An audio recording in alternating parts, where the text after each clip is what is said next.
చేసినప్పుడే ఆ ఇన్ఫీల్డ్ ఆ ముందద్దం లైట్ పగిలిపోయింది. చూసారు మీరు? ఆ బైక్ లో కూడా ఆ ఇన్ఫీల్డ్ లో కూడా కాళ్ళు ఏదో పాపం ఈడ్చుకున్నట్టు వస్తున్నాడు. అంటే అప్పటికి ఆయన షాక్ లో ఉన్నాడు. మొదటిసారి దాడి జరిగింది, ఆ దాడి నుండి తప్పించుకొని వచ్చే సమయం షాక్ లో ఉన్నాడు. నాకు తెలిసి ఫోన్ కూడా లాగేసుకున్నారు. చివరికి ఎక్కడికి ఆ టోల్ గేట్ ఆగేడు చూపించారు. మరి టోల్ గేట్ దాటిన తర్వాత వీడియోలు లేవా? టోల్ గేట్ దాటిన తర్వాత వీడియోలు లేవా? ఆ వీడియో కూడా ఎప్పుడు రిలీజ్ చేశారు? నిన్న రోజులు ఆ లైవ్ పెట్టినప్పుడు ఒక డాక్టర్ గారు అన్నారు, పోలీసు వారు తలుచుకుంటే 10 నిమిషాల్లో సీసీటీవీ ఫుటేజ్ వచ్చింది అన్నారు. ఓకే, 10 నిమిషాలు నిజంగా సీసీటీవీ ఫుటేజ్ వదిలేరు. ఎంత వదిలేరు? మొదటేమో ఒక ప్లాంట్ గా ఆ టోల్ గేట్ నుంచి 7 దాకా వచ్చాడు. ఈ దాడింది లేవా సీసీ కెమెరాలు? వీడికి ఎందుకు చూపించట్లేదు? అంతేకాదు మళ్ళీ తర్వాత కొద్ది అరగంట సేపుకి మళ్ళీ బైపాస్ చూపించారు. ఆ నయ్యార పెట్రోల్ బంక్ దగ్గర ఎలా చూపించారు? లారీలు వరుసగా వెళ్తున్నాయి. సపోజ్ 1, 2, 3, 4, 10 లారీలు వెళ్తున్నాయండి. 5, 6 లారీలు చూపించారు. మొదటి 7, 8 కట్ చేసి 9, 10 చూస్తే యాక్సిడెంట్ చూపిస్తున్నారు. అంటే మధ్యలో ఏదో జరిగింది ఖచ్చితంగా. అది మార్ఫింగ్ చేశారు. బిగ్ టీవీ వారికి పాపం తెలియకపోవచ్చు, వాళ్ళకి రిలీజ్ చేశారు. అసలు బిగ్ టీవీ వారికి ఆ వీడియో ఆడ నుంచి వచ్చింది? CCTV footage Kovvur toll gate దగ్గర ఉన్న ఆ చిన్న మొక్క ఎవరిచ్చారు? ఆ ముందు దాడిని ఎందుకు తీయలేదు? అంటే బిగ్ టీవీ వారు మాకు చాలా హెల్ప్ చేశారు. మేము వాళ్ళు తప్పు పడతలా. ఖచ్చితంగా ఇది ముందుగా పథకం చేసుకున్న ప్రకారం చంపారు.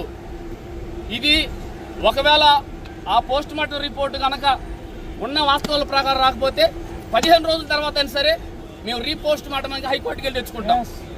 గౌరవ న్యాయస్థానాలకు వెళ్తాం, లేదంటే మా జాతీయ మానవ హక్కుల కమిషన్కి వెళ్తాం, లేదంటే గౌరవ లోకాయుక్త కోర్టుకి వెళ్తాం. ఇక్కడ మాకు న్యాయం చేయలేదని.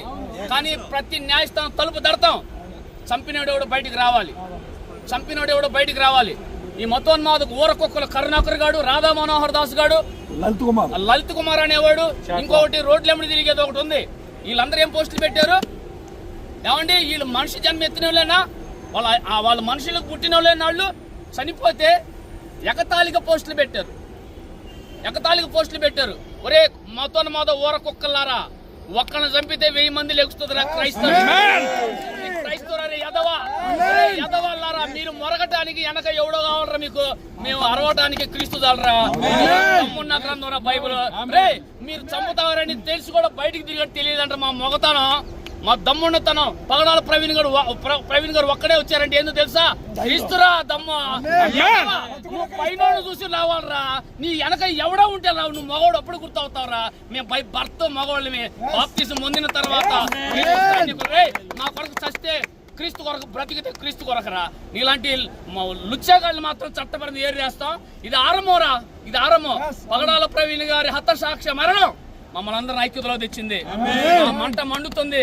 ఇక రండ్రా, ఎవడో చర్చిల జోలికి రండ్రా. మీరు ఎవడైనా సువార్త అడ్డుకుంటాను రండ్రా, చూస్తాం. మేము ఇక ఇప్పుడు దాకా ఓర్చుకున్నాం, చూస్తాం. కాబట్టి యావత్తు క్రైస్తవులందరూ కూడా పోస్ట్ మార్టం రిపోర్ట్ మనకు అనుకూలంగా రాకపోతే చేతులు జోడించి చెబుతున్నాను, ప్రతి ఒక్కరూ సంఘంతో రోడ్ల మీదకి వచ్చి ఆరాధన జరిగించండి. సంఘంతో రోడ్ల మీదకి వచ్చి ఆరాధన జరిగించండి. అన్నాలు కూడా కూరలు ఆడే వండుకోవాలి. లేకపోతే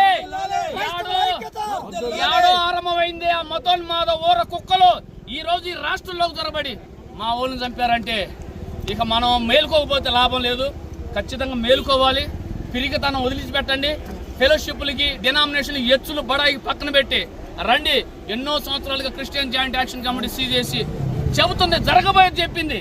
2016 నుంచి మొత్తుకుంటున్నా, ఉపయోగం లేకుండా పోయింది. ఈరోజు అదే జరుగుతుంది.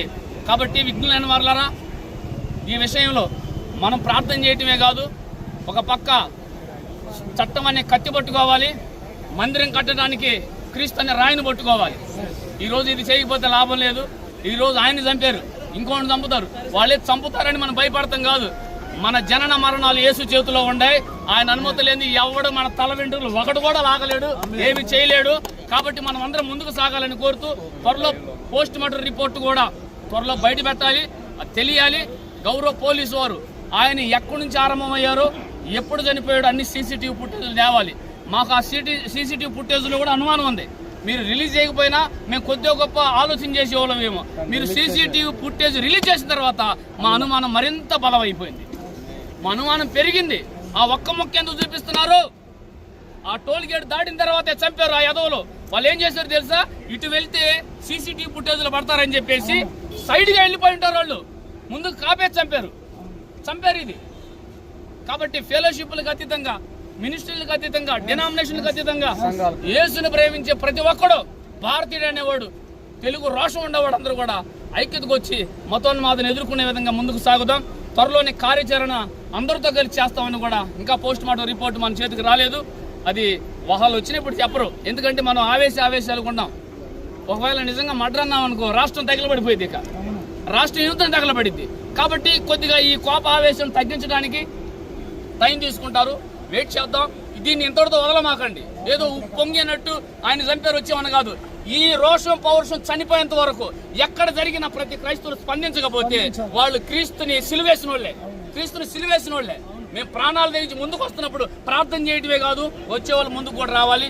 ఏదేమైనా ప్రభుత్వం ట్విట్టర్లోనో లేదంటే వాళ్ళు ఫేస్బుక్లోనో ఒక పోస్ట్ అయితే పెట్టారు. అలాగే హోంమంత్రి గారు పబ్లిక్ మీడియాలో మాట్లాడారు. పగడాల ప్రవీణ్ గారి మరణానికి కారకులైన వారిని మేము దర్యాప్తు చేసి చర్యలు తీసుకుంటాం, వారు సానుభూతి తెలిపారు. ధన్యవాదాలు.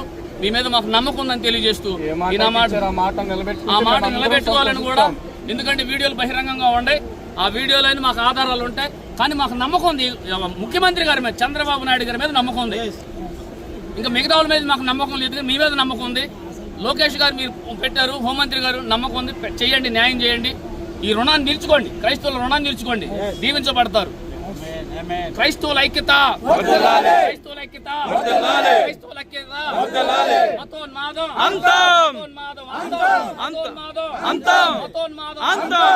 CGSC మత సామరస్యత,